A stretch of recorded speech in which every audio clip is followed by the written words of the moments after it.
नमस्कार दोस्तों, मैं मनीष कुमार भोज आप सभी का अपने YouTube चैनल पहाड़ एजुकेशन में हार्दिक स्वागत करता हूं। दोस्तों, आप सभी को ये सर्वविदित है कि चैनल के माध्यम से उत्तराखंड प्रवक्ता भर्ती पॉलिटिकल साइंस की हमने यहाँ पर क्लासेस प्रारंभ की हैं। आज इसी कड़ी में आप लोगों के सामने मैं एक मॉक टेस्ट लेकर उपस्थित हुआ हूँ। इस मॉक टेस्ट को सभी अभ्यर्थी बनाने का प्रयत्न करेगा और स्वयं ही आकलन करेगा कितने क्वेश्चन आपके सही हो रहे हैं। आज का जो टॉपिक हमारा जो रहने वाला है दोस्तों, वो इस प्रकार से है। देखिए, हमारा जो टॉपिक रहने वाला भारतीय संविधान का निर्माण और उसकी जो विधानसभा से हम कहेंगे संविधान सभा से हमारी संबंधित रहने वाली। इस कड़ी का पहला प्रश्न आपके सामने रखता हूँ। देखिए, भारतीय संविधान सभा की स्थापना किसकी सिफारिश पर की गई थी? तो आप सभी को ये मुझे लगता है कि आता होगा।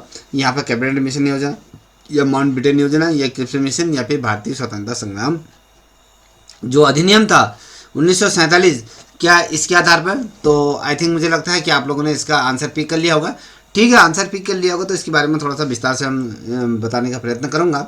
देखिए दोस्तों, इसका जो सही उत्तर है, आपने जो गेस किया होगा कि इसमें जो था कैबिनेट मिशन योजना के अंतर्गत यही क्या था, टर्निंग पॉइंट था। अगर हम देखें भारतीय संविधान के अंतर्गत अगर हम देखें तो ये क्या था, अपने आप में बहुत ही ज़्यादा महत्वपूर्ण ये अधिनियम था, जिससे कि कहीं ना कहीं भारतीय राजनीति की दिशा और वो सारी चीज़ें बदल गई थी। अगर हम देखें 1947 में जब ये कैबिनेट मिशन आया था तो लॉर्ड पेंथ और साथ ही किप्स मिशन, और आप सभी को पता है कि 3 लोगों को भारत भेजा गया था, लॉर्ड पेट और साथ ही किप्स और अलेक्जेंडर। ये 3 अभ्यर्थियों को क्या करा था कि आपके भारत भेजा गया था और भारत में भारतीय संविधान का जो गठन करने के लिए इनकी सिफारिश की गई थी और इसी के आधार पर क्या था, संविधान सभा का कहीं ना कहीं चुनाव संपन्न हुआ था। ठीक है, अब बात करेंगे दूसरे नंबर का प्रश्न है कि संविधान सभा के प्रथम अधिवेशन की जब हम बात करते हैं 1946 की 9 दिसंबर 1946 की अध्यक्षता किसने की थी? याद रखिएगा, ये प्रश्न बड़ा ही रोचक प्रश्न है, कई दफे पूछा गया है। संविधान सभा के प्रथम अधिवेशन 9 दिसंबर 1946 की अध्यक्षता किसने की? डॉक्टर राजेंद्र प्रसाद, भीमराव अम्बेडकर, सत्यनारायण सिन्हा या जवाहरलाल नेहरू? चलिए दोस्तों, आप लोगों ने मुझे लगता है सभी ने गैस कर लिया होगा। ये इतना बड़ा टफ प्रश्न भी नहीं है। देखिए, यहाँ पर सत्यनारायण सिन्हा की हम बात करेंगे क्योंकि 9 दिसंबर 1946 को जब हम बात करेंगे तो संविधान सभा का जो पहला अधिवेशन हुआ था उसमें सत्यनारायण सिन्हा को क्या कर दिया था, अस्थायी अध्यक्ष के रूप में चुना गया था। और बाद में जब 11 दिसंबर 1946 को हम बात करें तो उसमें डॉक्टर राजेंद्र प्रसाद को क्या कराया था, अध्यक्ष स्थायी अध्यक्ष के रूप में चुना गया था। ठीक है, अब बात करेंगे तीसरे नंबर का प्रश्न आपके सामने इस तरीके से है कि संविधान सभा के सदस्यों की जब संख्या की अगर हम बात करें, संविधान सभा की संख्या सदस्य संख्या शुरुआती में कितनी थी? शुरुआती दौर पे संविधान सभा की जो सदस्य संख्या कितनी थी आपको बताना है। आप सभी को सर्वविदित है कि ज़्यादा इसमें ज़्यादा बात ना करते हुए 389 सदस्य ये थे। जिन्हें नहीं आता है तो आपको बहुत ज़्यादा मेहनत करनी पड़ेगी, क्योंकि कैबिनेट मिशन योजना के अनुसार अगर हम देखें तो भारतीय संविधान सभा की अगर हम बात करें तो उसमें जो टोटल सदस्य संख्या थी 389 सदस्य ये थे। और इसमें अगर हम बात करें 296 जो सदस्य थे वो ब्रिटिश भारत से थे और 93 सदस्य जो थे आपके रियासतों से ये थे। और जब बाद में भारत का विभाजन हुआ तो ये जो घट का जो संख्या रह गई थी, जो पहला वाला जो संख्या रही 299 सदस्य टोटल रह गए थे। ठीक है, अब बात करेंगे चौथे नंबर के प्रश्न की तरफ अग्रसर हो रहे हैं। देख लीजिए, ये कह रहा है कि संविधान सभा में अनुसूचित जातियों का प्रतिनिधित्व किसके द्वारा सुनिश्चित किया गया? ठीक है, माउंटबेटन योजना, पूना पैक्ट 1932 में, भारतीय स्वतंत्रता संघ अधिनियम या फिर कैबिनेट मिशन योजना के अंतर्गत। तो दोस्तों बता सकते हैं कि ये क्या होता है। आप सभी को पता होगा कि अंबेडकर और गांधी जी के बीच पूना एक्ट समझौता हुआ था, क्योंकि पहले ये कहा गया था कि एससी कैटेगरी के जो अनुसूचित जनजाति के लोगों के लिए पृथक निर्वाचन का ये क्षेत्र होगा, तो गांधी जी उसमें अड़ गए थे। आप सभी को पता होगा अगर आपने पढ़ा हो तो ये पूना एक्ट 1932 का था, क्योंकि पूना एक्ट महात्मा गांधी और जो डॉक्टर अम्बेडकर के बीच क्या था, ये समझौता था कि उनके तहत ये कहा गया था कि भैया अनुसूचित जातियों को क्या था, सामान्य निर्वाचन क्षेत्रों में भी आरक्षण दी जाएंगी और इसी आधार पर क्या होता है, संविधान सभा में उनका प्रतिनिधित्व ये तय हुआ था। ठीक है, अब बात करते हैं अगस्त उद्देश्य प्रस्ताव की बात करेंगे। 5वें नंबर का बात करेंगे। उद्देश्य प्रस्ताव किसने प्रस्तुत किया था? जवाहरलाल नेहरू या तो डॉक्टर अम्बेडकर या मौलाना अब्दुल कलाम आज़ाद या फिर डॉक्टर राजेंद्र प्रसाद ने। आप यहाँ पर 4 नाम देख पा रहे होंगे, तो किसने किया था आप बताइए दोस्तों, जिसे भी आता है। मुझे लगता है सभी को क्वेश्चन आता होगा। देखिए, ये जो किया था आप सभी को पता है कि जवाहरलाल नेहरू जी ने ये किया था। 13 दिसंबर 1946 की जब हम बात करते हैं तो पंडित जवाहरलाल नेहरू ने क्या किया था, उद्देश्य प्रस्ताव प्रस्तुत किया था और 22 जनवरी 1947 को इसको स्वीकार कर लिया गया था। और बाद में यही जो संविधान सभा की प्रस्तावना के रूप में ये कहीं ना कहीं एक आधारशिला के रूप में इसे जाना जाता है। ठीक है, अब बात करेंगे छठे नंबर के प्रश्न की तरफ हम देख रहे हैं दोस्तों। ये कहता है कि संविधान सभा के प्रारूप समिति ड्राफ्टिंग कमेटी की अगर हम बात करें तो इसके अध्यक्ष आप सभी को पता है डॉक्टर भीमराव अम्बेडकर रहे थे, ठीक है, क्योंकि इनके मार्गदर्शन में क्या हुआ था, पूरी संविधान का निर्माण किया गया था, ठीक है। अब बात करें तो 29 अगस्त 1947 की अगर हम बात करें तो उसमें 7 सदस्यीय प्रारूप समिति का गठन किया गया था। कब किया गया था क्वेश्चन पूछा जाएगा तो 29 अगस्त 1947 को किया था। 7 सदस्यीय जो समिति का प्रारूप का गठन किया गया, इसके अध्यक्ष के रूप में डॉक्टर भीमराव अम्बेडकर जी को बनाया गया था। और उन्होंने, अगर हम कहें गॉड ऑफ फादर, अगर कॉन्स्टिट्यूशन के गॉड ऑफ फादर के रूप में, या कहें उन्हें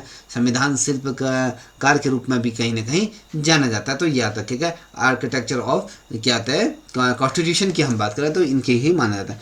अब यहाँ पर आप देख पा रहे होंगे 7वें नंबर का प्रश्न है, इसे संविधान सभा ने भारतीय संविधान को कब अपनाया। आई थिंक सभी को आता है, मैं ये नहीं कहूँगा कि इस तरीके से प्रश्न बनते हैं तो एक जो सरलता से कठिन की तरफ हम बढ़ेंगे। तो यहाँ पर आप सभी को पता है कि 26 नवंबर 1949 को क्या किया गया था, भारतीय संविधान सभा को अपनाया गया था। याद रखिएगा, संविधान सभा की अगर हम बात करें 26 जनवरी 1949 को क्या था, इसको अपनाया गया था। और अगर हम बात करें 26 जनवरी 1949 को हमने क्या करा, इससे प्रभावी रूप में इसको क्या करा, अंगीकृत करके पूरे तरीके से लागू कर दिया था। आप सभी को ये सर्विस। अब हम बात करेंगे 8वें नंबर के प्रश्न की तरफ हम बढ़ रहे हैं। तो 8वें नंबर का प्रश्न आप देख पा रहे हो, संविधान सभा ने कुल कितने दिनों में बैठकर संविधान तैयार किया है। संविधान सभा ने कुल कितने दिन बैठकर ये किया गया था, संविधान को तैयार किया था। यहाँ पर 165, 279 या फिर 2 साल 11 माह 18 दिन या फिर 5 वर्ष 1 माह। तो सभी को पता है, बच्चे को भी पता होगा, आप सभी को पता है कि संविधान सभा ने 2 वर्ष 11 माह 18 दिन का ये समय लिया था संविधान को निर्माण करने के लिए। क्योंकि अधिवेशन की अगर हम बात करें तो इस अधिवेशन में कुल जो बैठकें हुई तो वो आपकी अगर करें तो यहाँ पर आप देख पा रहे होंगे तो 165 बैठकें हुई थी संविधान निर्माण के लिए, ठीक है। हमने कहा कि संविधान की जब हम बात करते हैं तैयार होकर तो सभी को पता होगा। आई थिंक यहाँ पर पूछा जाएगा कि कुल कितनी बैठकें हुई, तो 165 बैठकें इसके अंतर्गत हुई थी, ठीक है दोस्तों। ठीक है, आगे बढ़ते हैं। यहाँ पर देख पा रहे होंगे कि संविधान सभा ने संविधान निर्माण पर कुल कितनी धनराशि खर्चे हुई। देखिए, जिसमें हमारा संविधान लिखा जा रहा था या बनाया जा रहा था उसमें कुल कितनी धनराशि खर्चे हुई, 5 करोड़ या 6 करोड़ 0.4 करोड़ या फिर 10 करोड़ या फिर 3.8 करोड़। तो कितनी धनराशि इसमें व्यय हुई थी, चलिए जिसे आता है आंसर दीजिए।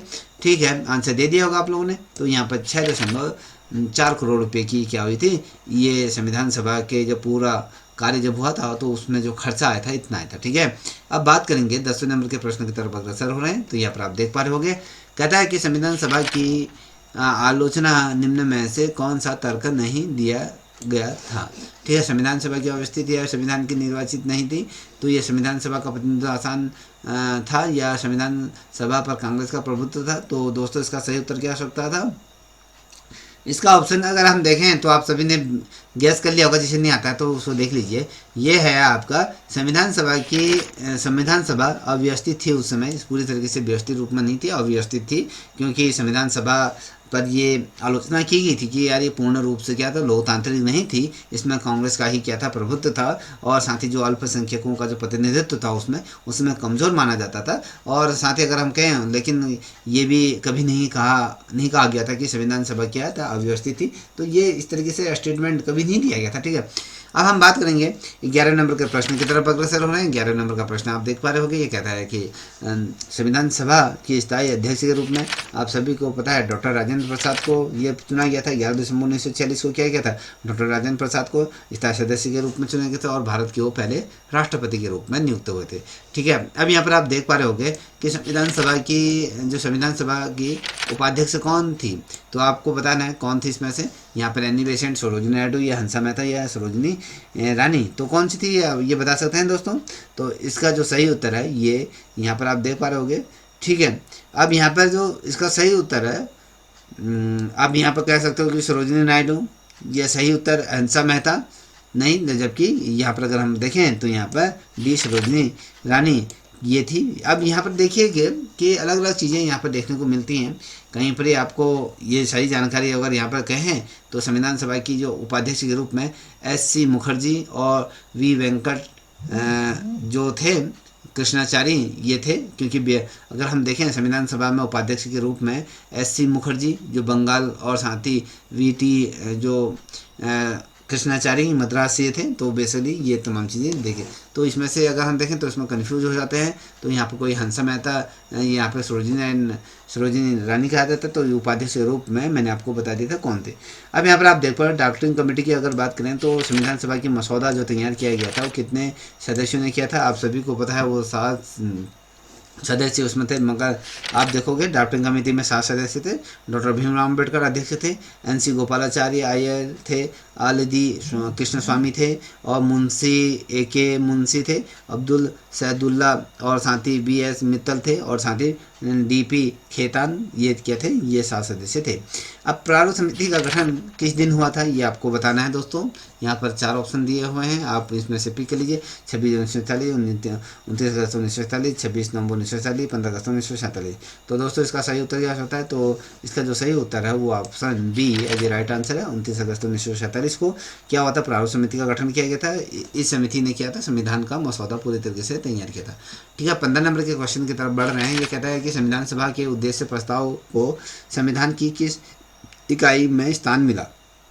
मूल अधिकार, ये प्रस्तावना, राज्य नीति निर्देश तत्व जो है राज्य नीति निर्देश सिद्धांत, या फिर संशोधन प्रतिक्रिया में। आपने अगर गैस कर लिया तो अच्छी बात है, अगर नहीं किया तो इसको नोट डाउन करिए कि इसमें क्या है, प्रस्तावना की हम बात करेंगे। क्योंकि जवाहरलाल नेहरू ने जब उद्देश्य प्रस्ताव जब पारित किया था तो संविधान सभा को प्रस्तावना का स्थान इसने दिया था। उद्देश्य प्रस्तावना किसका स्थान दिया था, प्रस्तावना का दिया था, याद देखिएगा। अब यहाँ पर आप देख पा रहे होंगे 16 नंबर का प्रश्न है कि संविधान सभा में कितनी महिलाएं थीं। 9, 15, 11, 17, तो कितनी थी दोस्तों, बता सकते हैं कि कितनी महिलाएं थीं। तो संविधान सभा में अगर हम देखें तो 11 महिलाएं, कुल संविधान सभा में कुल 11 महिलाएं सदस्य थी, जिसमें सरोजिनी नायडू, विजयलक्ष्मी, हंसा मेहता, दुर्गाबाई देशमुख, ये ऐसी बहुत ढेर सारी महिलाएं इसमें 11 महिला के आसपास थी। कहीं पर 15 दिए हैं, तो इसको थोड़ा सा देख लीजिएगा। ठीक है, अब अगला प्रश्न आप देख पा रहे होगे 17 नंबर का कि संविधान सभा की सबसे महत्वपूर्ण समिति कौन सी मानी जाती है। प्रांतीय संविधान समिति, मसौदा समिति, प्रारंभिक रिपोर्ट समिति या वित्तीय समिति। तो आप सभी को पता है कि जो मसौदा समिति है, ड्राफ्टिंग कमेटी को ही महत्वपूर्ण माना जाता है, क्योंकि संविधान सभा की जो सबसे महत्वपूर्ण समिति ड्राफ्टिंग कमेटी को माना जाता है, क्योंकि इसने क्या किया था, संविधान का जो अंतिम मसौदा इसके द्वारा तैयार किया गया था। आप यहाँ पर देख पर 18 नंबर का प्रश्न है, कहता है कि संविधान सभा का अंतिम अधिवेशन कब हुआ था। यहाँ पर आपको देख पा रहा है 24 जनवरी 1950, 26 जनवरी 1950, 26 नवंबर 1949, 15 अगस्त 1947। तो आप सभी को पता है कि 24 नवंबर 1950 को क्या हुआ था, संविधान के अंतिम अधिवेशन हुआ था। और इसे अगर हम बात करें तो इस दिन अगर देखें तो 284 सदस्य इसमें क्या थे, मौजूद थे संविधान में, उनके द्वारा हस्ताक्षर किए गए थे। तो याद देखिएगा। अब यहाँ पर देखिए 19वें नंबर का प्रश्न है कि संविधान सभा ने राष्ट्रीय ध्वज को कब अपनाया गया था। तो यहाँ पर 4 ऑप्शन दिए हैं, तो 4 ऑप्शन में से आप लोग पिक करिए, मैं सीधे इसका उत्तर आपको बताता हूँ। यहाँ पर आप देख पा रहे हो 22 जुलाई 1947 को क्या किया था, संविधान सभा ने तिरंगे को भारतीय ध्वज के रूप में किया गया था, अपनाया गया था, याद देखिए। 20वें नंबर का प्रश्न आप देख पा रहे हो, संविधान सभा ने राष्ट्रगान को कब स्वीकार किया था। तो आप सभी को पता है, तो ठीक है, 26 जनवरी 1950, 24 जनवरी 1950, 15 अगस्त 1947, 26 नवंबर 1949। तो दोस्तों ये जो अपनाया गया था वो 24 जनवरी 1949 को ये अपनाया गया था, क्योंकि 24 जनवरी 1950 को जनगण मन को किया गया था, राष्ट्रीय गान और वंदे मातरम को राष्ट्रीय गीत का यहाँ पर दर्जा दिया गया था। तो यह देखिएगा।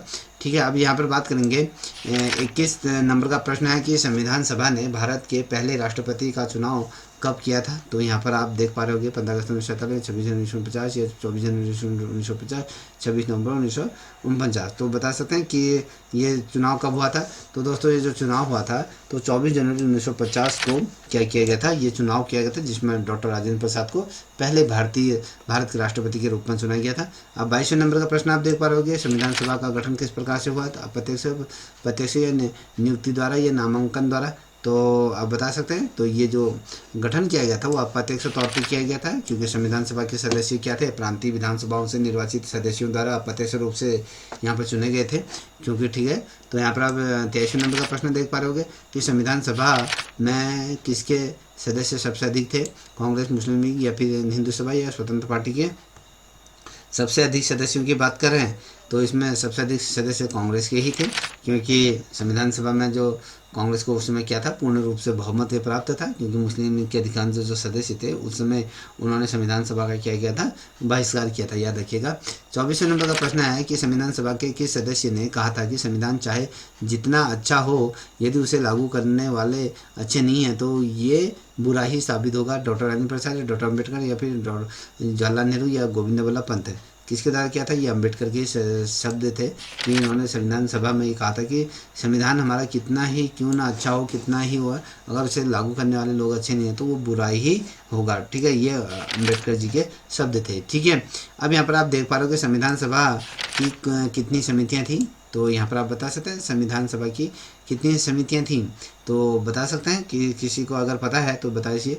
8 प्रमुख और 9 लघु, 9 प्रमुख, 10 लघु, 12 प्रमुख, 15 लघु, 15 प्रमुख, 5 लघु, तो बता सकते हैं कि कितने थे दोस्तों। इसमें अगर हम बात करें तो 5 बी ऑप्शन है कि 9 प्रमुख और 10 लघु समितियाँ थी, क्योंकि संविधान ने अपने कार्यों को सुचारू रूप से चलाने के लिए क्या किया थे, 9 प्रमुख और 10 लघु समितियों का गठन इसके अंतर्गत किया गया था, याद रखिएगा।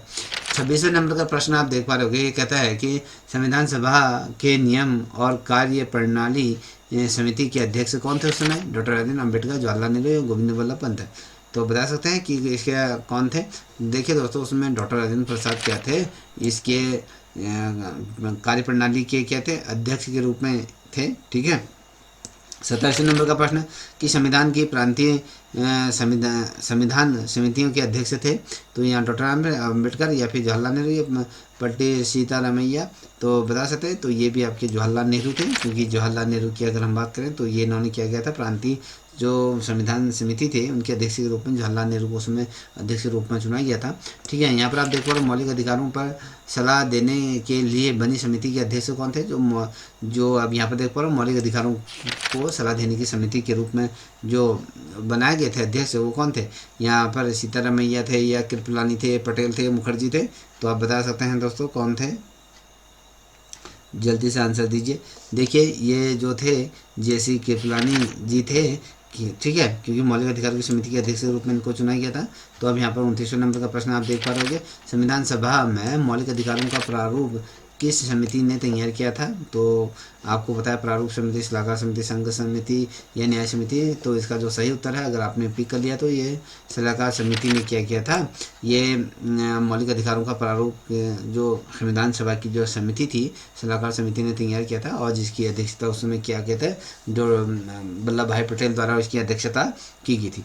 ठीक है, अब 30वें नंबर का प्रश्न था, संविधान सभा में स्वतंत्र संग्राम सेनानी जो गोविंद वल्लभ पंत की समिति के अध्यक्ष थे उस समय, आप बता सकते हैं कि गोविंद वल्लभ की समिति के अध्यक्ष थे। ये संघ समिति, संघ संविधान समिति है, मूल अधिकार समिति, अल्पसंख्यक समिति है, प्रांतीय संविधान समिति की।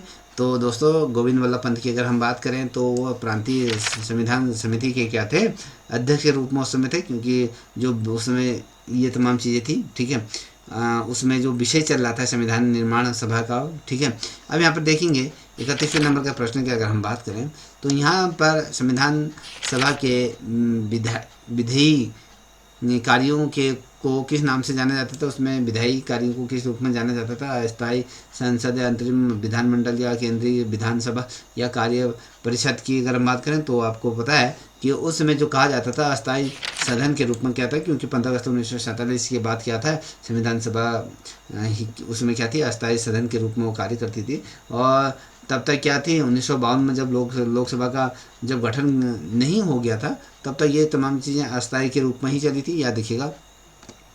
32वें नंबर का प्रश्न आप देख पा रहे हो कि संविधान सभा में रियासतों का प्रतिनिधित्व कैसे तय किया गया था, राजाओं के मनोनयन से या फिर प्रांतीय संविधान विधानसभाओं से या फिर जनगणना के आधार पर या ब्रिटिश सरकार के नामांकन से। तो दोस्तों बता सकते हैं कि कैसे हुआ था उस समय, तो उस समय क्या होता था राजाओं के मनोनयन से ये क्या होता था, ये देशी रियासत उसमें क्या थे जो प्रतिनिधित्वों को नामित किया जाता था, और जबकि जो ब्रिटिश प्रांतों से जो चुनाव हुए थे वहाँ से वो सदस्य आते थे, याद रखिएगा।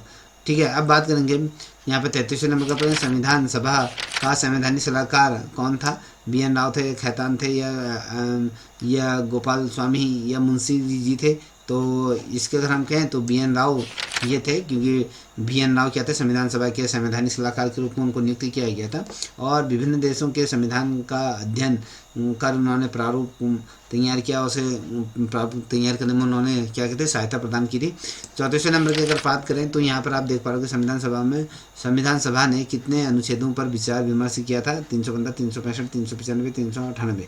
तो आप सभी को पता है कि संविधान सभा ने जो शुरुआती दौर में 395 अनुच्छेदों में क्या की थी, उस समय जो संविधान सभा का जो संविधान में जो प्रारंभिक रूप से अगर देखें 395 अनुच्छेद थे, उसमें 8 अनुसूचियों को उसमें शामिल किया गया था, याद रखिएगा।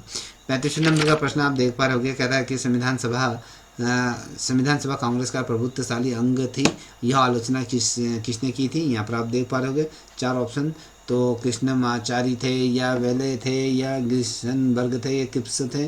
तो आपको अगर बताऊं तो इसका जो सही उत्तर है ऑप्शन बी, लॉर्ड वेले थे, ठीक है। तो उसमें तत्कालीन वायसराय वेले थे, उन्होंने कहा था कि भैया संविधान सभा पर क्या है, कांग्रेस का प्रभुत्व है और इसमें अल्पसंख्यकों का प्रतिनिधित्व है, बहुत ही कम है, सापेक्ष बहुत कम है, ठीक है। यहाँ पर आप 36वें नंबर का प्रश्न आप देख पा रहे हो। 36वें नंबर का प्रश्न क्या कह रहा है, संविधान सभा की संघीय संविधान समिति का अध्यक्ष यूनियन कॉन्स्टिट्यूशन कमेटी की अगर हम बात करें तो उसके अध्यक्ष के रूप में किसे चुना गया था, डॉक्टर भीमराव अम्बेडकर, जवाहरलाल नेहरू, पटेल या प्रसाद। तो आप सभी को पता है उसमें जवाहरलाल नेहरू को उसमें चुना गया था, क्योंकि संघीय समिति का गठन संघीय ढांचे और साथ ही करके केंद्र राज्य संबंधों की क्या रूपरेखा तय करने के लिए उसमें ये किया गया था। इसके अध्यक्ष के रूप में हमने क्या चुना था, डॉक्टर राजेंद्र प्रसाद को चुना था। 37वें नंबर का प्रश्न देखिए, संविधान सभा में यहाँ पर देखिए संविधान सभा में संविधान की प्रस्तावना का अंतिम मसौदा तैयार किसके द्वारा किया गया था, किसने तैयार किया था।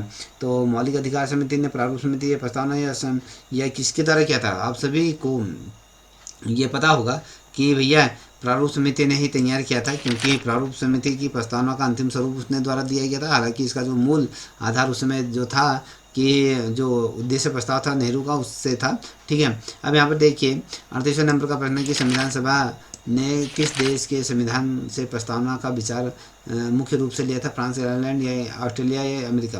तो बता सकते हैं, तो ये कहाँ से लिया गया था, तो अमेरिका से हमने ये लिया था, क्योंकि प्रस्तावना की जो अवधारणा थी अमेरिका के संविधान से ली गई थी। उसमें वी द पीपल की तरह एक भारतीय संविधान में हम भारत के लोग, जैसे जो अमेरिका के संविधान में कहा गया वी द पीपल की जब हम बात करते हैं तो वो भी हम कहते हैं कि हम भारत के लोग, उसमें कहा गया था, याद रखिएगा।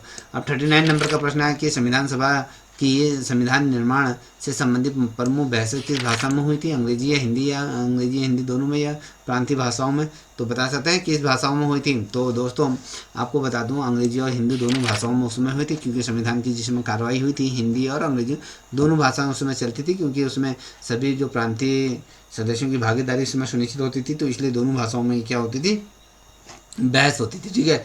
40वें नंबर का प्रश्न देखें, संविधान सभा की जो प्रारूप रिपोर्ट सबसे पहले कब प्रस्तुत की गई थी। संविधान सभा की प्रारूप रिपोर्ट किस समय प्रस्तुत किया था, फरवरी 1949, नवंबर 1947, जुलाई 1949, 49 नवंबर में। तो दोस्तों बता सकते हो कि कब ये प्रस्तुत की गई थी, जो की गई थी ऑप्शन ए 1949 में क्या है, तो प्रारूप समिति ने जो फरवरी 1949 को संविधान सभा का प्रारंभिक मसौदा उसमें तैयार किया गया, और जिस पर आगे संशोधन भी होते रहे, कंटिन्यू होते रहते हैं अभी तक भी। तो यहाँ पर 41 नंबर का प्रश्न देख पा रहे होंगे कि संविधान सभा में अनुसूचित जनजातियों का प्रतिनिधित्व किस प्रस्तावना के अंतर्गत ये हुआ था। तो भारतीय स्वतंत्रता अधिनियम 1947, पूना एक्ट, कैबिनेट मिशन, या भी मॉन्टेफोर्ट जो सुधार थे उसके अंतर्गत। तो आप सभी को पता है ये कैबिनेट मिशन योजना के अंतर्गत हुई थी, क्योंकि उसमें अनुसूचित जातियों की अगर बात करें तो संविधान सभा में विशेष प्रतिनिधित्व तो उनको दिया गया था। तो याद देखिएगा, ठीक है। अब यहाँ पर आप देख पा रहे हो 42वें नंबर का प्रश्न है, संविधान सभा ने राष्ट्रीय भाषा का पर निर्णय कब लिया था। संविधान सभा ने जो राष्ट्रीय भाषा है उस पर निर्णय क्रम 47, 48, 49, 50। तो आप सभी को पता है, अगर पता होगा तो ठीक है, नहीं है तो option C as a right answer. 1949 में यहाँ पर आप देख पा रहे हो व्याख्या भी दी हुई है मैंने। तो 14 सितंबर 1949 को क्या किया गया था, भारतीय संविधान ने हिंदी को राजभाषा और देवनागरी लिपि को उसकी लिपि के रूप में अपनाया था, ठीक है। यहाँ पर देख पा रहे होगे 43 नंबर का प्रश्न, संविधान सभा में डॉक्टर अम्बेडकर ने को किस नाम से संबोधित किया जाता था। तो आप सभी को पता है किस नाम से संबोधित किया जाता है उनको। ऑप्शन ए और बी की अगर हम बात करें, ऑप्शन निर्माता और ऑप्शन सी शिल्पकार के रूप में कहा जाता है। ठीक है। अगर डॉक्टर अम्बेडकर को संविधान निर्माता और संविधान के जो शिल्पकार दोनों ये कहा जाता है, क्योंकि उनके द्वारा ये सारी चीज़ें की गई थी। ऑप्शन अगर हम कहें तो यहाँ पर डी ऑप्शन सही रहेगा। तो 44 नंबर का प्रश्न आप देख पा रहे हो कि ये कहता है कि संविधान सभा ने संविधान को किस दिन हस्ताक्षर कर पारित किया गया था। तो आप सभी को पता है 24 जनवरी 1950 को क्या किया था, संविधान के 284 सदस्यों ने इसमें क्या कहते हैं, हस्ताक्षर किए थे। ठीक है, याद रखिएगा। अब 245 नंबर का प्रश्न आप देख पा रहे होंगे, संविधान सभा की आलोचना में सबसे प्रमुख कारण कौन सा था। यह महंगी थी, यह निर्वाचित नहीं थी, ये इसमें प्रांतीय प्रतिनिधित्व आसान था, या सभी सही हैं। तो बता सकते हैं इसमें अगर हम देखें बेसिकली ये सभी सही है, क्योंकि संविधान सभा को लेकर अगर देखें आलोचना की गई थी कि ये निर्वाचित नहीं थी, कांग्रेस का प्रभुत्व उसमें था, खर्चा अधिक हुआ है, अल्पसंख्यकों का प्रतिनिधित्व तो इसमें कमजोर है। तो ये तमाम चीज़ें इसमें कही गई थी। ठीक है, अब यहाँ पर आप देख पा रहे हो 46वें नंबर का प्रश्न है कि संविधान सभा में संघीय शक्तियों का विभाजन किस समिति ने तय किया था। संघ विधान संविधान समिति या प्रांतीय संविधान समिति या मौलिक अधिकार समिति या सलाहकार समिति ने।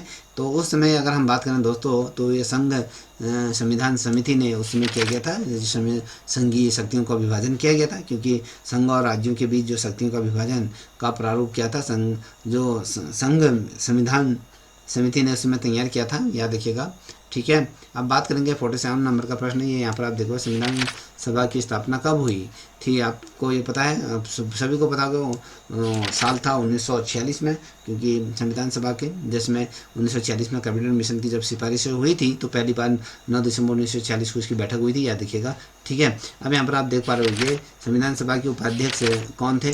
तो यहाँ पर 4 नाम दिए हैं। तो मैंने पूर्व में ये क्वेश्चन महिलाओं से संबंधित आया था, वहाँ पर मैंने इसके बारे में बताया था कि एस.सी. मुखर्जी थे, क्योंकि डॉक्टर राजेंद्र प्रसाद और उसके साथ अगर हम कहें एस.सी. मुखर्जी भी संविधान सभा के उपाध्यक्ष के रूप में थे।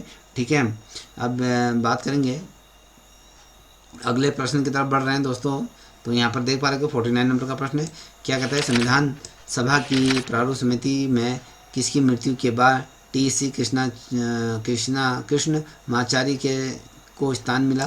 तो यहाँ पर आप 4 ऑप्शन देख पा रहे होंगे, किसकी मृत्यु हो गई थी उसके स्थान पर इनको मिला था। तो अगर हम देखें जो डी.पी. खैतान क्या थे प्रारूप समिति के सदस्य, जब डी.पी. खैतान की मृत्यु के बाद किसको स्थान मिला था, टी जो कृष्ण माचारी को ये उसमें सदस्य बनाया गया था, याद रखिएगा। 50वें नंबर का प्रश्न की अगर हम बात करें तो 50वें नंबर का प्रश्न क्या था, संविधान सभा ने संविधान को लागू करने के लिए 26 जनवरी 1950 की तिथि क्यों चुनी। तो बेसिकली आप सभी को पता होगा, क्योंकि उस दिन अगर हम देखें उस दिन पूर्ण स्वतंत्रता दिवस मनाया गया था, याद रखिएगा। ठीक है, क्योंकि 26 जनवरी 1930 को अगर हम देखें तो कांग्रेस ने क्या किया था, जो लाहौर अधिवेशन था उसमें पूर्ण स्वतंत्रता स्वराज दिवस की यहाँ पर घोषणा कर दी गई थी, उसमें वो दिवस वहाँ पर मनाया गया था। और उसकी स्मृति में अगर हम कहें तो भारतीय संविधान को 26 जनवरी 1950 को लागू किया गया था, तो यही कारण था। ठीक है, अब बात करेंगे 51 नंबर के प्रश्नों को आप देख पा रहे हो दोस्तों। 51 नंबर का प्रश्न क्या कहता है कि भारतीय संविधान की प्रस्तावना में समाजवादी और धर्मनिरपेक्ष शब्द की संशोधन द्वारा जोड़े गए थे। 42वें, ये 24वें, 44वें या 52वां, तो कौन सा वो था जिसके अंतर्गत ये जोड़ा गया था, समाजवादी और धर्मनिरपेक्ष शब्द जोड़े गए थे। तो आपको पता है कि 42वें संविधान संशोधन था, उसमें 1976 में ये क्या हुआ था, ये 42वें संविधान संशोधन द्वारा क्या था, प्रस्तावना में समाजवादी और धर्मनिरपेक्ष उसमें शब्द जोड़ दिया गया था। इससे क्या था, भारतीय राज्यों की जो प्रकृति को कहीं ना कहीं इसने स्पर्श कर दिया था। तो 52वें नंबर के प्रश्न की तरफ अग्रसर हो रहे हैं दोस्तों। देखिए कि भारतीय संविधान की प्रारूप अगर हम बात करें भारतीय संविधान की प्रस्तावना में न्याय का उल्लेख किन किन रूपों में किया गया है। तो यहाँ पर आप देख पा रहे होंगे, तो यहाँ पर सामाजिक आर्थिक और राजनीति, सामाजिक धार्मिक और राजनीति, आर्थिक नैतिक और धार्मिक या सांस्कृतिक आर्थिक या सामाजिक। तो दोस्तों किस रूप में किया गया, तो इसका जो सही उत्तर है ये सामाजिक आर्थिक और राजनीतिक रूप में किया गया था। ठीक है, ये व्यक्त किया गया था। और अगर हम देखें तो यहाँ पर संविधान की प्रस्तावना को कितने संविधान का आइडेंटिटी कार्ड कहा था। तो संविधान की प्रस्तावना को किसने संविधान की जो आइडेंटिटी कार्ड कहा था, तो वो नेहरू या पाली वाला या फिर मुंशी या अम्बेडकर ने। तो किसने कहा था दोस्तों ऐसा, तो बता सकते हैं। तो नाना पाल की वाला जो थे उनके द्वारा ये कहा गया था। ठीक है, क्योंकि ये सुप्रसिद्ध संवैधानिक विशेषज्ञ नाना पार्टी की वाला ने क्या किया था, उसमें संविधान की जो को इसकी आई कार्ड के रूप में कहा गया था। तो 54 नंबर का प्रश्न आप देखो, भारतीय संविधान की प्रस्तावना किन स्रोतों से प्रेरित है? फ्रांस की क्रांति, अमेरिका की संविधान, या फिर आयरलैंड की संविधान, या उपरोक्त सभी? तो अगर हम देखें तो ये उपरोक्त सभी से ही ये क्या थी, प्रेरित थी, क्योंकि प्रस्तावना में अगर देखें समानता, स्वतंत्रता, बंधुत्व आदि इसमें दिया गया था, क्योंकि फ्रांस आदर्श जो था फ्रांसीसी क्रांति से इसे लोकतंत्र का विचार जो दिया था हमने अमेरिका के संविधान से दिया था, और न्याय की अवधारणा जो लिया था हमने सोवियत संघ से हमने लिया था, सोवियत से लिया था, तो संविधान की प्रेरित यह हुई थी। ठीक है, अब यहाँ पर आप देख पा रहे हो कि 55वें नंबर का प्रश्न कि भारतीय संविधान में नागरिकता के प्रावधान किस भाग में निहित है? भाग 1, 2, 3, 4। तो आप बता सकते हैं दोस्तों किस भाग में निहित है नागरिकता का प्रावधान? आप सभी को पता है भाग 2 में उसका उल्लेख किया गया है, क्योंकि भाग 2 में अगर कहें 5 से 11 तक का जो अनुच्छेद है उसमें नागरिकता का क्या प्रावधान उसमें दिया गया है, तो याद रखिएगा। अब 56वें नंबर का प्रश्न है, देखिए भारत में जन्म सिद्ध नागरिकता किस संशोधन द्वारा सीमित की गई थी? तो 42वां, 24वां, 86वां, या 42वां और 86वां संविधान संशोधन था? तो बता सकते हैं। तो इसका सही उत्तर क्या है दोस्तों? इसका जो सही उत्तर है 42वां जो संविधान संशोधन हुआ था 1976 में, उसके बाद वही व्यक्ति क्या होगा, जिस जन्म सिद्ध अधिकार उसको मिलेंगे जो नागरिक माना जाएगा, और जिसके क्रम अगर कहें एक क्रम माता पिता भारतीय उसके होने चाहिए, तो यह देखिएगा। अब 57वें नंबर के आर्टिकल 14 किस अधिकार से संबंधित है पूछा जा सकता है? तो आपको पता नहीं 4 अधिकार दिए हैं, तो ये जो 14 आर्टिकल है समानता का अधिकार से संबंधित है, क्योंकि अनुच्छेद 14 में जो सभी नागरिकों के लिए कानून के समक्ष क्या समानता और विधिता के समक्ष संरक्षण की भी क्या है यहाँ पर गारंटी दी गई है, तो यह देखिएगा। 58वें नंबर का प्रश्न है कि संविधान के किस अनुच्छेद में अधिकार को परित्याग न होने की गारंटी दी गई कि अधिकारों का हनन नहीं हो सकता? अनुच्छेद 13, 32 से 14 या 20 में। तो आप सभी को उसमें 20 में जिक्र है, क्योंकि अनुच्छेद 20 में दंड कानून से संबंधित क्या संरक्षण दिए गए हैं। उसके तहत किसी भी अपराध के लिए व्यक्ति को क्या किया जाता है, एक बार से अधिक दंड नहीं दिया जा सकता है, तो यह देखिएगा। अब यहाँ पे 59 नंबर का प्रश्न है कि मौलिक अधिकार संविधान के किस भाग में निहित है? भाग 1, 2, 3, 4 में। तो आप सभी को पता है कि यह मौलिक अधिकार भाग 3 में है। तो मौलिक अधिकार जो है कि 12 से लेकर आपके 35 तक के क्या है मौलिक अधिकार उसमें दिए गए हैं। ठीक है, अब यहाँ पर देखिए 60वें नंबर का प्रश्न है कि अनुच्छेद 21 जीवन और व्यक्तिगत स्वतंत्रता का अधिकार है, इसमें जीवन का अर्थ है किस प्रकार व्याख्यात किया गया है? तो आपको बताना है दोस्तों। यहाँ पर 4 ऑप्शन दिए हैं, तो बता सकते हैं कि किस तरीके से व्याख्या की गई है। आई थिंक मुझे लगता है सभी को पता होगा कि गरिमा और जीवन जीने का अधिकार है, क्योंकि सर्वोच्च न्यायालय ने जब अपने निर्णय में आर्टिकल 21 को व्यापक रूप से किया गया, उसकी व्याख्या करी है, और गरिमा का जीवन का अधिकार उसके द्वारा माना गया है, याद रखिएगा। ठीक है, अब हम 61 से 100 नंबर के प्रश्न में जो प्रस्तावना नागरिकता और मौलिक अधिकारों के बारे में हम यहाँ पर चर्चा करेंगे। यहाँ पर देखिए 61 नंबर का कि बंधुत्व शब्द है भारतीय संविधान की प्रस्तावना से प्रेरित है, अमेरिका या फ्रांसी या आयरिश या फिर रूसी? तो बता सकते हैं दोस्तों ये जो है ये आपके फ्रांसीसी क्रांति से लिया गया कि स्वतंत्रता, समानता और बंधुत्व आदर्श यहीं से लिया गया। ठीक है, अब यहाँ पर डॉक्टर देखिए कि संविधान की प्रस्तावना को संविधान की आत्मा किस व्यक्ति द्वारा कहा गया था? आपको अगर पता होगा तो 4 ऑप्शन यहाँ पर दिए गए हैं। तो किस व्यक्ति, कौन सा व्यक्ति था जिसने उसकी आत्मा ये कहा था? तो ठाकुर दास भक्त ये संविधान सभा के सदस्य थे। उन्होंने संविधान की आत्मा कहीं पर डॉक्टर अम्बेडकर को भी कहा जाता है, देखिए। ठीक है, तो याद देखिएगा। तो अगला प्रश्न है कि यहाँ पर आप देख पा रहे होंगे, तो भारत में नागरिकता कानून किस अधिनियम के तहत संचालित होता है? नागरिक अधिनियम 1950, 1955, 1961, 1976 में। तो दोस्तों बता सकते हैं कि किस नियम के अंतर्गत होता है? तो जल्दी से बताइए जिसे आता है।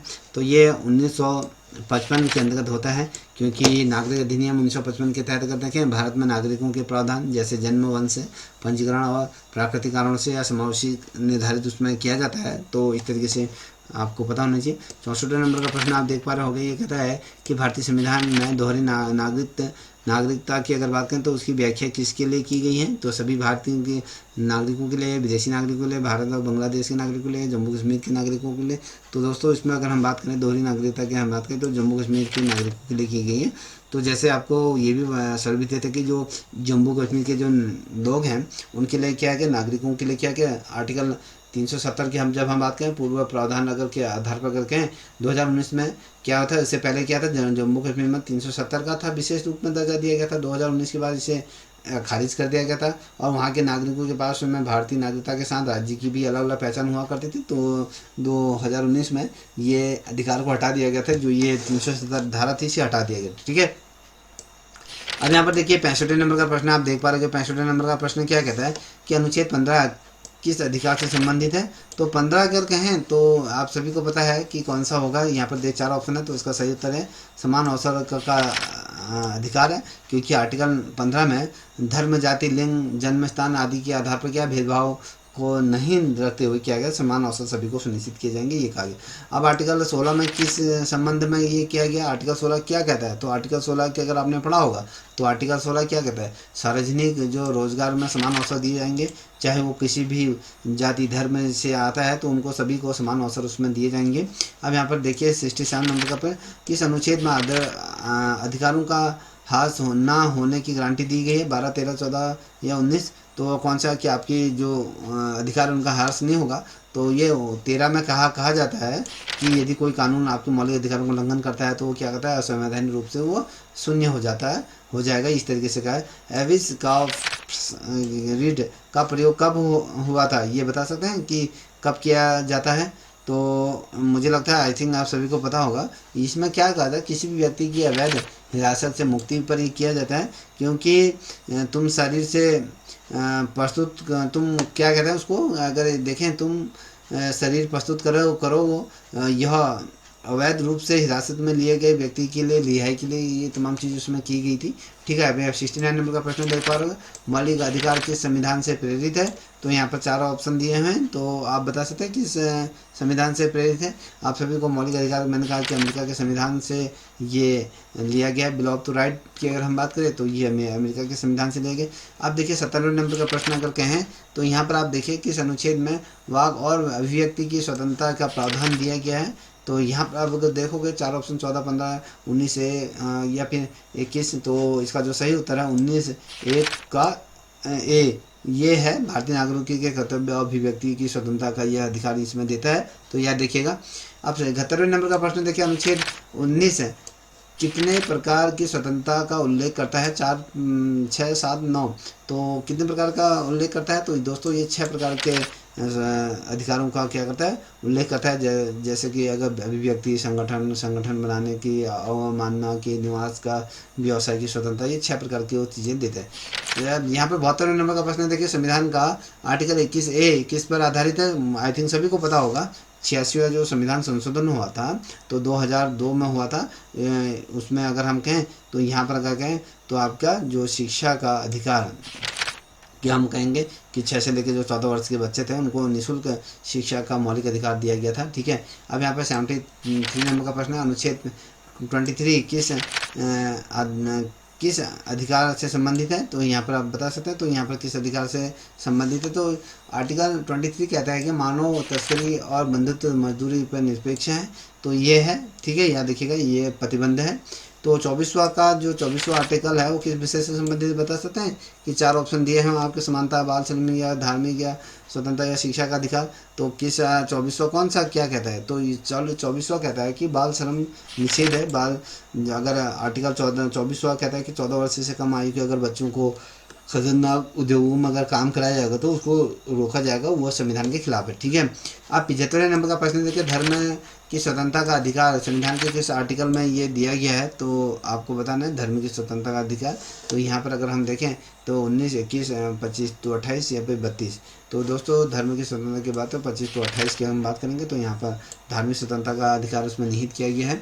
और धार्मिक निरपेक्षता का विचार भारत ने किस देश से दिया गया है, ब्रिटेन, अमेरिका, आयरलैंड या फिर फ्रांस। तो दोस्तों इसका जो सही उत्तर है, अगर आपने पिक कर लिया हो अच्छी बात है, तो आयरलैंड से लिया गया, क्योंकि भारत ने धर्मनिरपेक्षता का जो विचार आयरलैंड से इसमें लिया था, कि हालांकि उसमें अगर इसकी व्याख्या के संदर्भ में अलग अलग चीज़ें कही गई हैं, तो ये पता होना चाहिए। ठीक है। आर्टिकल 32 संविधान का हृदय और आत्मा किसने कहा था, अम्बेडकर, नेहरू या फिर जवाहरलाल गांधी जी या राजेंद्र प्रसाद ने। देखिए डॉक्टर अम्बेडकर जी ने कहा था कि संविधान का हृदय आत्मा कहा गया। आर्टिकल 32 को संविधान का हृदय और आत्मा ये इसलिए कहा गया था, अम्बेडकर जी ने कहा गया था, क्योंकि संविधान 32 क्या है, उसकी आत्मा हृदय इसलिए क्या कहा गया है क्योंकि इसमें मौलिक अधिकारों का संरक्षण से संबंधित चीज़ें दी गई हैं। 78 नंबर का प्रश्न, किस अनुच्छेद के तहत राष्ट्रपति को मौलिक अधिकारों को निलंबित करने की शक्ति होती है। 14, 32, 352 या 368। तो दोस्तों बता सकते हैं राष्ट्रपति को तुम्हारे अधिकारों को छीनने की कौन सी होता है। तो जब राष्ट्रीय आपातकाल लगता है ना, 1952वां अगर हम बात करें तो इसमें मौलिक अधिकार निलंबित किए जा सकते हैं राष्ट्रपति के द्वारा, ठीक है, याद रखिएगा। अब हम बात करेंगे न्याय पुनर्विलोकन का अधिकार कहाँ से लिया गया। जस्टिस रिव्यू की अगर बात करें तो ये अमेरिका, ब्रिटेन या आयरलैंड या फिर जापानी, तो दोस्तों इसका बता दूं तो ये अमेरिका से लिया गया है, ठीक है। अब यहाँ पर आप देख पा रहे हो कि संशोधन द्वारा संपत्ति का अधिकार मौलिक अधिकार से हटाकर कानूनी अधिकार बना दिया गया 42वां या 24वां या 44वां या 52वां। तो दोस्तों बता सकते हैं कि कौन सा था। तो ये जो अधिकार हटा दिया गया था वो 44वें संविधान संशोधन की अगर हम बात करें तो यहाँ पर 44वें जब संविधान संशोधन होता साल 1978 में संपत्ति के अधिकार को अनुच्छेद 31 से हटाकर अनुच्छेद 300A में कानूनी रूप में क्या करता था, इसे अधिकार बना दिया था, याद रखिएगा, ठीक है। अब बात करेंगे अगले प्रश्न की 81 नंबर के अनुच्छेद 17 किस आधार से संबंधित है। तो ये आपको बताना है दोस्तों किस आधार से संबंधित है। तो ये जो है आपके ये अस्पृश्यता का उन्मूलन, ये 17 कहता है कि अस्पृश्यता को अपराध घोषित किया जाता है कि उन्मूलन का प्रावधान है छुआछूत से संबंधित, ठीक है। अब यहाँ पर आप देख पा रहे 82 नंबर का प्रश्न अनुच्छेद 18 किस विषय से संबंधित है। समानता का अधिकार, पाबंदी का उन्मूलन या धर्म की स्वतंत्रता, शिक्षा का। तो ये पदवियों का उन्मूलन है, ठीक है। तो जो शैक्षणिक संस्थान हो और सैन्य उपलब्धियों को यहाँ पर अनुमति देता है। अब यहाँ पर आप 83 नंबर का प्रश्न देखिए अनुच्छेद 22 में 22 किस अधिकार से संबंधित है। तो ये बता सकते हैं, यहाँ पर 4 ऑप्शन दिए हैं। तो यहाँ पर जो दिया गया है दोस्तों गिरफ्तार और निरोध से संबंधित संरक्षण है, क्योंकि ये इसके अंतर्गत विशेष रूप से नागरिक को ये अधिकार देता है। और 84 नंबर का प्रश्न आप देख पा रहे हो कि कहता है कि भारतीय संविधान में प्रतिबंधात्मक निरोध की अधिकतम अवधि कितनी है, 3 माह, 6 माह, 12 माह या 9 माह। तो बता सकते हैं दोस्तों अगर हम देखें तो 3 माह के अंदर तक ही है, क्योंकि किसी भी व्यक्ति को बिना मुकदमे चलाए हुए क्या है 3 माह से अधिक आप जेल में नहीं रख सकते हो, संसद इसे बढ़ा भी सकती है, ठीक है। ये तमाम चीज़ें कही गई हैं। तो यहाँ पर आप देख पा रहे आर्टिकल 29 की अगर कहें तो ये किस अधिकार से संबंधित है। तो यहाँ पर आपका आर्टिकल की अगर बात करें तो ये किस पे है, बता सकते हैं कि ये कौन से रिलेटेड है 29वां। तो यहाँ पर अगर हम कहें तो संस्कृति और शैक्षिक अधिकार के कहें तो यहाँ पर भाषा, लिपि और संस्कृति की रक्षा का यहाँ पर कहा गया है। तो यहाँ पर आप 86वें नंबर का प्रश्न देख पा रहे आर्टिकल 30 किस अधिकार से संबंधित है। तो ये जो है अल्पसंख्यक को शैक्षणिक संस्थानों में प्रतिस्थापित और संचालित करने का अधिकार यहाँ पर ये बात की है। आर्टिकल 30 में धार्मिक अगर बात करें धार्मिक और भाषाई अल्पसंख्यकों को शैक्षणिक संस्थान खोलने का अधिकार इसमें दिया जाएगा। तो ये तमाम चीज़ें इसके अंदर। 87 नंबर का प्रश्न आप देख पा रहे हो कि भारतीय संविधान में मौलिक अधिकार कितने रूप में विभाजित किया गया है। तो आप 5, 6, 7, 9, तो आप सभी को बताया 6 रूप में मौलिक अधिकार दिए गए। जो अगर कहें 44वें संविधान संशोधन जब 1978 में हुआ था तो संपत्ति का अधिकार इसमें हटा दिया गया था। अब टोटल हमारे पास क्या है 6 रह गए हैं। मौलिक अधिकार संविधान में कब जोड़े गए थे तो आप बता सकते हैं 1950, 1976, 1978, 1985। तो 1976 में जोड़े गए थे, ठीक है। अनुच्छेद 51A के अंतर्गत इनको जोड़ा गया। तो ये अब 89 नंबर का प्रश्न देखो मौलिक कर्तव्य की संख्या कितनी है। मौलिक कर्तव्य की संख्या अगर कहें तो यहाँ पर 9, 10, 11, 12, तो यहाँ पर 11 है। 11 जो 86 संविधान संशोधन था 2002 में 11वां कर्तव्य उसमें जोड़े गए। 6 से 14 वर्ष के जो बच्चों को निःशुल्क शिक्षा उसमें दिलाई जाएगी, ठीक है। 90 नंबर का प्रश्न देखिए भारतीय संविधान न्यायपालिका को कौन सा अधिकार दिया गया है जिसे मौलिक अधिकारों की रक्षा कर सके। तो यहाँ पर आप देख पा रहे हो 4 दिए गए हैं। तो यहाँ पर क्या कहता है न्याय पुनर्विलोकन किया करके हैं तो ये उसको दिया गया है। तो इसके तहत वो क्या कहता है असंवैधानिक कानून को उसमें निरस्त कर सकता है, ठीक है। 91 नंबर का किस मामले में सर्वोच्च न्यायालय ने कहा था कि संविधान प्रस्तावना का ये अभिन्न अंग है। तो किस वाद से लेके रिलेटेड है। तो आप सभी को पता है केशवानंद भारती ये था। तो 1973 में ये केशवानंद भारती सुप्रीम कोर्ट की प्रस्तावना का अभिन्न अंग उसमें माना गया था, कहा गया था। तो 92 नंबर का देखिए मौलिक अधिकार किसके लिए उपलब्ध है। तो आप बता सकते हैं मौलिक अधिकार किसके लिए उपलब्ध है। 4 ऑप्शन दिए गए हैं। तो मौलिक अधिकार केवल क्या है आपके जो नागरिकों और विदेशी नागरिक दोनों के लिए अपवाद सहित ये हैं, ठीक है। और कुछ अधिकार ऐसे होते हैं जैसे कि आर्टिकल 15, 16, 19, 30 ये केवल क्या होते हैं नागरिकों को प्राप्त होते हैं। जबकि अगर 14 और 21 जो होते हैं वो अधिकारों जितने भी अधिकार हैं वो सभी उनको मिल जाते हैं, ठीक है। केशवानंद भारती अगर केस की अगर बात करें 1973 में किस सिद्धांत से संबंधित है? तो आप सभी को पता था कि यहाँ पर मूल संरचना सिद्धांत पर आधारित था, क्योंकि केशवानंद भारती में सुप्रीम कोर्ट ने कहा था कि संसद संविधान संशोधन कर सकती है लेकिन उसकी जो मूल ढांचे को नहीं बदल सकती। तो यह देखिएगा। अब यहाँ पर 94 नंबर का प्रश्न देखिए, मौलिक अधिकार का निलंबन किस अनुच्छेद द्वारा नियंत्रण होता है? 14, 32, 359 या 370 में? तो बता सकते हैं तो किस आर्टिकल में होता है? ये 359 में होता है, क्योंकि राष्ट्रपति को अधिकार देता है कि आपातकाल में मौलिक अधिकारों को कहा गया था प्रयोगों को निलंबित करने का अधिकार इसमें दिया गया। आर्टिकल 20 से किस स्थिति को निलंबित नहीं किया जा सकता है? तो यहाँ पर आप देख पा रहे होंगे तो किस 95 नंबर का। तो यहाँ पर अगर हम देखें तो ये आपातकाल की स्थिति में क्या होता है, इस दौरान आर्टिकल 20 और 21 निलंबित नहीं किए जा सकते। यहाँ देखिएगा। तो यहाँ पर 96 नंबर का प्रश्न देखिए, मौलिक अधिकारों की व्याख्या का अंतिम अधिकार किसके पास होता है? तो यहाँ पर चारों चीज़ दिए हुए हैं, आपको देख पा रहे होंगे। तो ये होता है सर्वोच्च न्यायालय के पास होता है। तो मौलिक अधिकारों की व्याख्या का अंतिम जो अधिकार होता है सर्वोच्च न्यायालय के पास होता है। तो यह देखिए, यहाँ पर गोकुलानंद केस हुआ था 1967 में, सुप्रीम कोर्ट का निर्णय क्या दिया था उसमें? तो यहाँ पर 4 ऑप्शन आप देख पा रहे होंगे। तो बता सकते हैं कि इसमें क्या वो दिया गया था? तो उसमें जो दिया गया था कि संसद मौलिक अधिकारों को संशोधित नहीं कर सकती है, याद देखिएगा। ठीक है।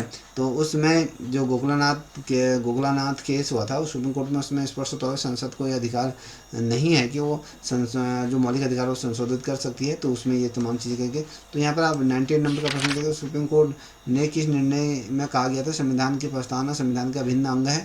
तो यहाँ पर आपको पता है कि ये 1973 में ये कहा गया था, केशवानंद भारती जब मामला में था तो उसमें ये कहा गया था। तो अब यहाँ पर 99 नंबर का प्रश्न देखिए, किस मौलिक अधिकार को संविधान का हृदय आत्मा ये कहा जाता है? तो बता सकते हैं कि वो कौन सा था? तो यहाँ पर आप देख पा रहे हो कि आर्टिकल 32 को कहा गया था। ठीक है, आत्मा और हृदय कहा गया था। डॉक्टर अम्बेडकर ने 1932 जो आर्टिकल 32 है उसमें संविधान का हृदय आत्मा कहा गया, क्योंकि नागरिकों को अपने मौलिक अधिकारों की रक्षा सुप्रीम कोर्ट जाने का अधिकार इसमें ये देती है। तो यहाँ पर इस कड़ी का अंतिम प्रश्न आपके सामने रख रहा हूँ, भारतीय नागरिकों से संबंधित विशेष अधिकार किसके पास निहित है? तो आप सभी को पता है ये संसद के पास निहित होता है, क्योंकि आर्टिकल 11 में क्या आधार पर अगर देखें तो संसद को अधिकार है कि वो कानून बनाकर नागरिकता को अधिकरण परित्याग और साथ ही अन्य विषयों को नियंत्रण कर सकती है। और इसकी शक्ति के अंतर्गत कहें तो 1955 का नागरिक अधिनियम ये दिया गया है। ठीक है। तो आप लोगों के सामने मैंने 1 से लेकर 100 नंबर के प्रश्नोत्तर ही आपके सामने रखी। आपको ये श्रृंखला कैसी लगी कमेंट करके जरूर बताइए। इसी तरीके से निरंतर मैं टॉपिक टू टॉपिक चीज़ें लेते होंगे। तब तक इतना ही। जय